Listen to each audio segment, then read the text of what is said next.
ஒரு டீச்சரோட accidental experiment இன்னைக்கு வேர்ல்டு ஃபுல்லாக ஃபேவரட் குக்கியாக மாறுச்சு. எப்படின்னு தெரியுமா? ஹிஸ்ட்ரியை நான் சொல்கிறேன், வீடியோ ஃபுல்லாக பாருங்கள். வெல்கம் பேக் டு சமைச்சிட்டே கதைக்கலாம் சீரீஸ் எபிசோட் 7. 1938 அமெரிக்காவோட மாசச்சூசெட்ஸ் ஸ்டேட்டில் இருந்த ரூத் வாக்ஃபீல்டுக்கு குக்கிங் மேலே ரொம்ப பேஷன். அவங்களும் அவங்க ஹஸ்பண்டும் சேர்ந்து டோல் ஹவுஸ்னு ஒரு ஹோட்டல் ரன் பண்ணிட்டு இருந்தாங்க. அங்கே வர கஸ்டமர்ஸ்க்கு இனோவேட்டிவாக ஏதாவது பண்ணி கொடுக்கணுன்றதான் இவங்களோட தாட்டே. அப்படிதான் ரூத்ன்றவங்க சாக்லேட் குக்கி ட்ரை பண்ணாங்க. அவங்க நினச்சிட்டு இருந்தாங்க சின்ன சின்ன சாக்லேட் பீசஸ் கட் பண்ணி டோ கூட போட்டு மிக்ஸ் பண்ணால் ஃபுல்லாக மெல்ட் ஆகிடும் அப்படின்ட்டு.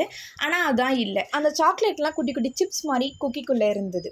அதை அவங்க கஸ்டமருக்கு சர்வும் பண்ணாங்க. ரிசீவ் பண்ண கஸ்டமருக்கு இதோட டேஸ்ட் ரொம்ப பிடிச்சி அண்ட் அப்படியே இது ஃபேமஸ் ஆகவும் ஸ்டார்ட் ஆயிடுச்சு. வாக்ஃபீல்டுன்றவங்க ஒரு அம்மாவும் கூட. இதோட இன்ட்ரெஸ்டிங் ஃபேக்டே ஒரு கிச்சன் சொதப்பல்ல ரெடியான ஒரு சூப்பர் ஹிட் ஸ்நாக்ஸ் தான் chocolate chip cookie. And world war 2ல சோல்ஜர்ஸ்க்கும் இதை சென்ட் பண்ணியிருந்தாங்க. இதோட டேஸ்ட் பிடிச்சி அவங்க ஃப்ரெண்ட்ஸ்க்கும் ஷேர் பண்ணும் போது தான் இது ஃபேமஸ் ஆக ஸ்டார்ட் ஆச்சு. ஆகஸ்ட் 4 சாக்லேட் சிப் குக்கி டேவும் செலிப்ரேட் பண்றாங்க. அண்ட் இந்த மாதிரி இன்ட்ரெஸ்டிங் ஹிஸ்ட்ரிக்கு நம்ம பேஜை மறக்காம ஃபாலோ பண்ணிக்கோங்க. நெக்ஸ்ட் எபிசோட்ல பார்க்கலாம். பை.